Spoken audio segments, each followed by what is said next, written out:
Bes, oo, sa'yo na nakikinig ngayon, ate. Na nakapula, tapos ang shorts mo green. Ha? Anong connect nun? Merry Christmas na yarn. Charot lang. Oo, sa'yo na nakikinig ngayon na malungkot. At mukhang magiging malungkot rin ang iyong darating na Pasko kasi nung nalaman mong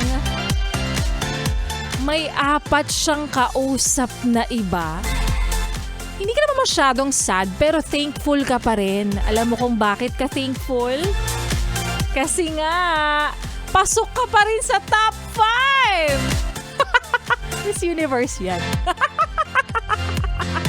Nakakaloka naman yung kaligayahan mo. Ang babaw, te. Pang-5 lang? Hanggang ganun lang ba yung worth mo sa tingin mo? How sad, Char. Kaya para sa iyo, Bes, na proud pa rin kahit niloloko na siya. Samahan mo na ako, DJ Laika Barisa na ang iyong kasama. Ang iyong kapiling, kachismisan, kakwentuhan, at kahaututang dila rin. Hanggang sa mga oras po na ito, rather, 3 to 6 p.m. yan. Kasama rin. Ngayong Throwback Thursday ang susunod nating kanta na ang lakas din maka-throwback, no? Mga kantahang naririnig ko lang nung high school sa tabi namin habang may nagpiprito ng